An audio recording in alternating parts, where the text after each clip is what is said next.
Hi, എല്ലാവർക്കും coordinates എന്ന് പറയുന്ന പാഠത്തിൻ്റെ പാർട്ട് 2 വീഡിയോയിലേക്ക് സ്വാഗതം. അപ്പോൾ പാർട്ട് 1 വീഡിയോ കാണാത്തവരൊക്കെ പാർട്ട് വീഡിയോ 1 കണ്ടിട്ട് വേണം പാർട്ട് 2വിലേക്ക് വരാൻ വേണ്ടിയിട്ട്.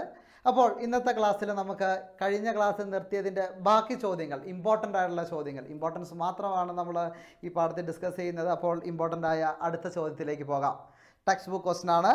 The triangle Sean below is equilateral. താഴെ തന്നിരിക്കുന്ന ത്രികോണം ഒരു സമഭുജ ത്രികോണമാണ്. എല്ലാ വശങ്ങളും തുല്യമായിട്ടുള്ള ത്രികോണത്തിനെയാണ് ഇക്വിലാറ്ററൽ ട്രയാങ്കിൾ ഇല്ലെങ്കിൽ സമഭുജ ത്രികോണം എന്ന് പറയുന്നത്.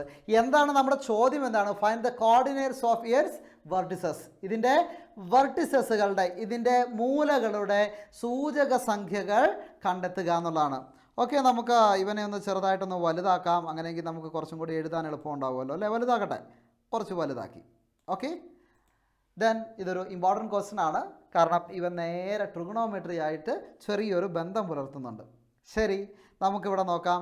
ഇതൊരു ഇക്വിലാറ്ററൽ ട്രയാങ്കിൾ ആണ്. ഇക്വിലാറ്ററൽ ട്രയാങ്കിളിൻ്റെ പ്രത്യേകത എന്താണ്? എല്ലാ വശങ്ങളും തുല്യമാണ്. Okay, note the point. അപ്പോൾ നമുക്ക് ഇതിൻ്റെ ത്രികോണത്തിൻ്റെ 3 മൂലകൾക്ക് ഒരേ പേര് കൊടുക്കാം. ഓൾറെഡി ഇവിടെ പേര് കൊടുത്തിട്ടുണ്ട്.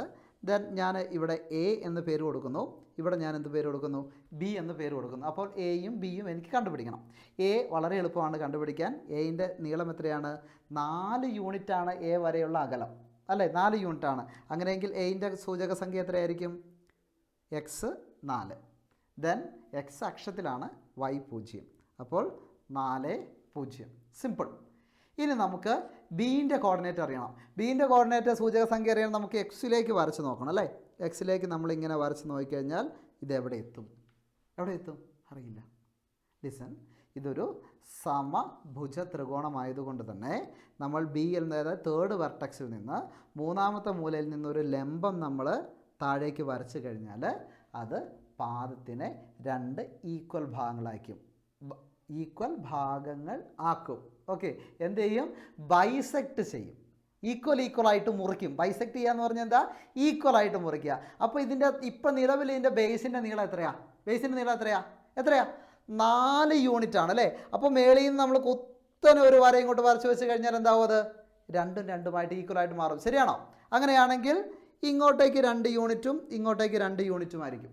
ഓഫ് കോഴ്സ് അല്ലേ? അപ്പോൾ നമുക്ക് നോക്കാം. ഈ പോയിൻറ്റിൻ്റെ കോർഡിനേറ്റ് അപ്പോൾ എത്രയായിരിക്കും? ഈ കോർഡിനേറ്റ് അറിയണ്ട, ആ പോയിൻ്റ് എത്രയായിരിക്കും? 2 ആയിരിക്കും. കാരണം 4ആണുള്ളത്, നടുവേ കുത്തനെ വരച്ചു. അപ്പോൾ എവിടെ എത്തുക? 2ലായിരിക്കും എത്തിയിട്ടുണ്ടാവുക. ദെൻ ഇനി അപ്പോൾ നമുക്ക് എക്സ് കോർഡിനേറ്റ് എഴുതി വയ്ക്കാം ധൈര്യമായിട്ട്. എക്സ് കോർഡിനേറ്റ് എത്രയാണ്? 2. കാരണം നേരെ നോക്കിയപ്പോൾ എക്സിൽ എത്രയാണ്? 2 ആണുള്ളത്. വൈൻ്റെ അറിയണമെങ്കിൽ ഹൈറ്റ് അറിയണം. വൈ എന്ന് പറയുന്നത് ഹൈറ്റാണ്, എക്സ് എന്ന് പറയുന്നത് ഇങ്ങനത്തെ നീളവുമാണ്. ഓക്കെ, അപ്പോൾ ഈ ഹൈറ്റ് കണ്ടുപിടിക്കണം.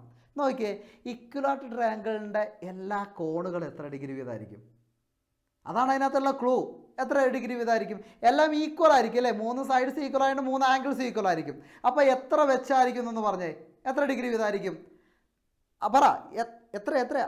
യെസ്, 60 ഡിഗ്രി, 60 ഡിഗ്രി വീതമായിരിക്കും അല്ലേ? അപ്പോൾ ഒരു ആംഗിൾ, അതായത് ഇതൊക്കെ 60 ആയിരിക്കും. മേളത്തെ ആംഗിൾ എത്ര തന്നെയായിരിക്കും? 60 ആയിരിക്കും. ഇനി ഞാനെല്ലാം എഴുതി വയ്ക്കുന്നൊന്നുമില്ല.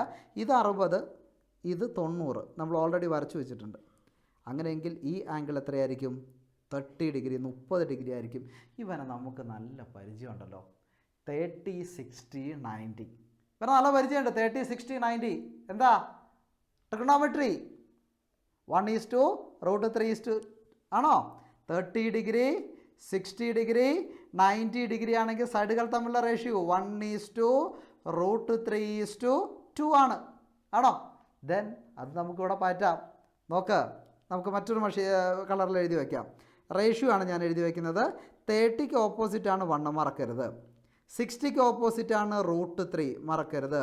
ദെൻ അതേപോലെ 90ക്ക് ഓപ്പോസിറ്റാണ് എത്ര? 2 എന്നുള്ളതും എന്ത് ചെയ്ത് നിങ്ങൾ മറക്കരുത്. അങ്ങനെയാണെങ്കിൽ ഇത് 1 ആണെങ്കിൽ കുത്തനെയുള്ള ഉയരം എത്രയാണ്? 1√3 അല്ലെങ്കിൽ √3 ആണ്. അപ്പോൾ ഇവിടെ തന്നിരിക്കുന്നത് എത്രയാണ്? 2 ആണല്ലേ? അങ്ങനെയാണെങ്കിൽ ഈ ഹൈറ്റ് എത്രയായിരിക്കും? ഇതെത്രയായിരിക്കും? 2√3 ആയിരിക്കും അല്ലേ? ഹൈറ്റ് കിട്ടിയാൽ എന്ത് കിട്ടി? വൈ കിട്ടി. ഇനി അതിലേക്കൊന്നും നോക്കേണ്ട ആവശ്യമില്ല. 2√3 എന്നാ എളുപ്പമാണ് അല്ലേ? സോ ദ കോർഡിനേറ്റ് ഓഫ് എടുത്തെഴുതാം നമുക്ക്. എത്രയാ? 0, 0. Coordinate of A 4, 0 and coordinate of B 2 and 2√3. It's very simple, very simple അല്ലേ? അപ്പോൾ നമുക്ക് ഈ വീഡിയോയിൽ ഒരു ചോദ്യം കൂടി ചെയ്താലോ? ഇതേ ടൈപ്പ്. അപ്പോൾ നിങ്ങൾക്ക് വളരെ പെട്ടെന്ന് റിലേറ്റ് ചെയ്യാൻ വേണ്ടി പറ്റും. ഒരു ചോദ്യം കൂടി നമുക്ക് ചെയ്ത് നോക്കാം. Okay, listen. ഇത് നമ്മുടെ ടെക്സ്റ്റ് ബുക്കിലുള്ള ചോദ്യം തന്നെയാണ്. ഇവനെ നമുക്ക് എന്ത് ചെയ്യാം? ഒന്ന് വലുതാക്കാം. ഒന്ന് വലുതാക്കിയിട്ട് നമുക്ക് ചെയ്യാം.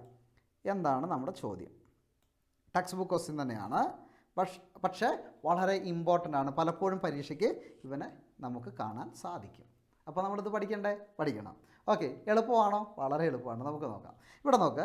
Calculate the coordinates of A and B. എയുടെയും ബിയുടെയും സൂചക സംഖ്യ കോർഡിനേറ്റ്സ് കണ്ടുപിടിക്കാനാണ് പറഞ്ഞിട്ടുള്ളത്. അപ്പോൾ എയുടെയും ബിയുടെയും കോർഡിനേറ്റ്സ് നമുക്ക് എങ്ങനെ കണ്ടുപിടിക്കാം? നോക്കണേ. ഇത് 2 യൂണിറ്റാണ് തന്നിട്ടുണ്ട്. എന്ത്? അതിൻ്റെ റേഡിയസ്. ഇതാണ്ട റേഡിയസ്, ആരം എന്ന് പറയുന്നത് 2 യൂണിറ്റാണെന്ന് പറഞ്ഞിട്ടുണ്ട്. ശരിയല്ലേ? ദെൻ ഇവിടെ ഒരു 30 ഡിഗ്രിയും തന്നിരിക്കുന്നു. അപ്പോൾ എയുടെ കോർഡിനേറ്റ് കണ്ടുപിടിക്കണം. നമുക്ക് എയിൻ്റെ കോർഡിനേറ്റ് കണ്ടുപിടിക്കാൻ ആദ്യം എക്സിലേക്ക് വരച്ച് നോക്കാം അല്ലേ? എക്സ് എത്രയാണെന്ന് അറിയണമല്ലോ. അറിയില്ല, തന്നിട്ടില്ല. നമുക്കൊരു പേര് കൊടുക്കാം. എയും ബിയും ഉണ്ട്. അപ്പോൾ നമുക്ക് സി എന്ന് പേര് കൊടുക്കാം. അപ്പോൾ സി എത്രയാണെന്ന് നമുക്കറിയില്ല. ദെൻ വൈ അറിയണമെങ്കിൽ ഹൈറ്റ് അറിയണം. എ സി എന്ന് പറയുന്ന ഹൈറ്റ് അറിയണം. അതും അറിയില്ല, പക്ഷെ കണ്ടുപിടിക്കാം. കാരണം ഇത് 30 ഡിഗ്രിയാണ്. നമ്മളിപ്പോൾ വരച്ച വര, അതായത് പെർപെൻഡിക്കുലർ ആണ്. അപ്പോൾ ഇത് എത്രയായിരിക്കും? 90 ഡിഗ്രി ആയിരിക്കും. അങ്ങനെയെങ്കിൽ തൊട്ട് മേളത്തെ ആംഗിൾ എത്രയായിരിക്കും? 60 ഡിഗ്രി ആയിരിക്കും. 60 ഡിഗ്രിയുമായിരിക്കും. ഉറപ്പല്ലേ? 30, 60, 90. നമ്മളിപ്പോൾ പഠിച്ച സാധനം 30, 60, 90. 30 ഡിഗ്രി, 60 ഡിഗ്രി, 90 ഡിഗ്രി. ഏതാ റേഷ്യോ? 1:√3:2. 1:√3:2. ഒന്ന് എഴുതി വെക്കാം. 30ൻ്റെ ഓപ്പോസിറ്റ് എത്രയായിരിക്കും? 1 ആയിരിക്കും. വട്ടത്തിൽ എഴുതുകയാണ് റേഷ്യോ കേട്ടോ. ദെൻ 60ൻ്റെ ഓപ്പോസിറ്റ് √3 ആണോ? യെസ്. ദെൻ 90ക്ക് ഓപ്പോസിറ്റ് 2. അങ്ങനെയാണെങ്കിൽ എത്രയാ? ഒ സി എന്ന് പറയുന്ന ഈ നീളം എത്രയാ? നമുക്ക് എക്സ് എഴുതണ്ടേ? ആ നീളം അറിയണം. എത്രയാണ്? ഇവിടെ നമുക്ക് 2 തന്നിട്ടുണ്ട്. 2 തന്നിട്ടുണ്ട് അല്ലേ? 2 ഞാൻ മഞ്ഞ കളറിൽ വരച്ച് വെച്ചേക്കുന്നത് 2 തന്നിട്ടുണ്ട്. അങ്ങനെയെങ്കിൽ ഇത് 2 ആണെങ്കിൽ ഇത് √3 ആണ്. അപ്പോൾ ഇവിടെ തന്നിരിക്കുന്നതും എന്ത് തന്നെയാണ്? 2 തന്നെയാണ്. പ്രത്യേകിച്ച് കണക്കേണ്ട ആവശ്യമില്ലോ. ഉണ്ടോ? അത് 3 ആയിരുന്നെങ്കിൽ താഴെ എന്ത് കിട്ടിയേനെ? 3√3 എന്ന് കിട്ടിയേനെ. ഇവിടെ തന്നിരിക്കുന്നത് 4 ആയിരുന്നെങ്കിൽ നിങ്ങൾക്ക് എന്ത് കിട്ടിയേനെ? 4√3 എന്ന് കിട്ടിയേനെ. പക്ഷേ 2 ആകുമ്പോൾ എന്ത് തന്നെയാണ്? √3 തന്നെയാണ്. കാരണം റേഷ്യോയിലും 1:√3:2 എന്നാണ്. അതേ നമ്പർ തന്നെയാണ് ഇവിടെ വന്നിരിക്കുന്നത്. അതുകൊണ്ട് ഇവിടെ ഒന്നും നോക്കേണ്ട ആവശ്യമില്ല. അവിടുത്തെ ആൻസർ എത്രയായിരിക്കും? √3 ആയിരിക്കും. ഇനി ഹൈറ്റോ? 2 ആണെങ്കിൽ 1 ആണ്. അങ്ങനെയെങ്കിൽ നമ്മുടെ ക്വസ്റ്റ്യനിലും കിടക്കുന്നത് 2 ആണ്. ഇവിടെ എത്രയാണ്? 1 ആണ്.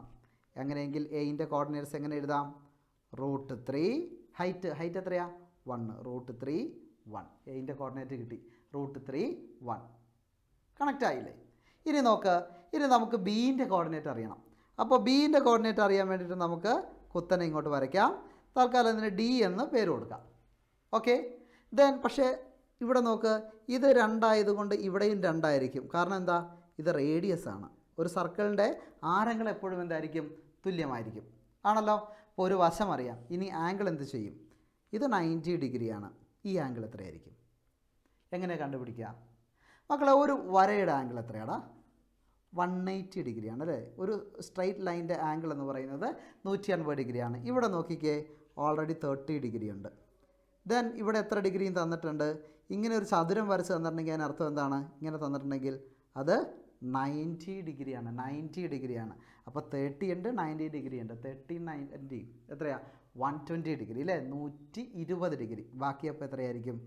60 ഡിഗ്രി ആയിരിക്കും ഉണ്ടാവുക. ആണോ? അങ്ങനെയെങ്കിൽ ഈ ആംഗിൾ എത്ര ഡിഗ്രിയാണെന്ന് കിട്ടി? 60 ഡിഗ്രിയാണെന്ന് കിട്ടി. ആംഗിൾ എത്ര ഡിഗ്രിയാണെന്ന് കിട്ടി? 60 ഡിഗ്രിയാണെന്ന് കിട്ടി. ഇത് ചതുരക്കട്ട വരച്ച് വെച്ചേക്കുന്നത് 90 ആണെന്ന് നമുക്കറിയാം. അപ്പം 60, 90. അടുത്ത എത്രയായിരിക്കും? ഓഫ് കോഴ്സ് അത് എത്രയായിരിക്കും? 30 ഡിഗ്രി ആയിരിക്കും അല്ലേ? 30 ഡിഗ്രി ആയിരിക്കും. 30, 60, 90 നമുക്കറിയാം. ഇതാ നമ്മളിവിടെ എഴുതി വെച്ചിട്ടുണ്ട്. 30, 60, 90 ആണെങ്കിൽ എന്താണ്? 1:√3:2. അപ്പോൾ റേഷ്യോ നമുക്ക് എഴുതി നോക്കാം. 30ക്ക് ഓപ്പോസിറ്റ് എത്രയാണ്? 1 അല്ലേ?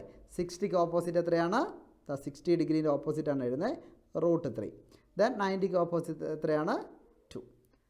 ദെൻ എത്രയാണോ റേഷ്യോ അതേ അളവിൽ തന്നെയാണ് ആ വശത്തിൻ്റെ നീളവും കിടക്കുന്നത്. അതുകൊണ്ട് ഈ ആൻസർ നമുക്ക് എങ്ങനെ എഴുതാം? ബി ഡിൻ്റെ നീളം എന്തായിരിക്കും? ബി ഡിൻ്റെ നീളം √3 തന്നെ ആയിരിക്കും. 2 ആണെങ്കിൽ √3 ആണല്ലോ. ഓക്കെ. ദെൻ അങ്ങനെയാണെങ്കിൽ ഒ ഡിയുടെ നീളം എത്രയായിരിക്കും? 1 ആയിരിക്കും. ശരിയല്ലേ? റേഷ്യോ പോലെ തന്നെ. അങ്ങനെയെങ്കിൽ ഇത് വെറും 1 ആണോ? അല്ല. കാരണം ഇത് ഒറിജിൻ്റെ ഇപ്പുറ സൈഡാണ് അല്ലേ? ഒറിജിനിൽ നിന്ന് നമ്മൾ ഇങ്ങോട്ടേക്ക് പോകുമ്പോൾ ആൻസർ എങ്ങനെയായിരിക്കും? നെഗറ്റീവ് ആയിരിക്കും ഉണ്ടാവും. അപ്പോൾ -1 ആയിരിക്കും. അങ്ങനെയെങ്കിൽ ബീൻ്റെ കോർഡിനേറ്റ്സിനെ എഴുതിക്കൂടെ? -1 √3 എഴുതി വെക്കണം. എയിൻ്റെ കോർഡിനേറ്റ് എത്രയാണ്? √3 ആൻഡ് ബീൻ്റെ കോർഡിനേറ്റ് എത്രയാണ്? -1 √3. കിട്ടിയോ? കിട്ടിയില്ലേ? ഓക്കെ, ചെയ്ത് പഠിക്കണം കേട്ടോ. ചോദ്യങ്ങളൊക്കെ എന്ത് ചെയ്യണം? ചെയ്ത് പഠിക്കണം. ചെയ്ത് പഠിക്കുമ്പോഴാണ് നമുക്ക് എന്ത് വരിക? ഈ ചോദ്യങ്ങളൊക്കെ നമുക്ക് വളരെ എളുപ്പമായിട്ട് അറ്റൻഡ് ചെയ്യാൻ വേണ്ടി പറ്റുക. ഓക്കെ, അപ്പോൾ നന്നായിട്ട് ചെയ്ത് പഠിക്കുക. വീണ്ടും അടുത്ത ക്ലാസ്സിൽ കാണാം. Take care. ബൈ.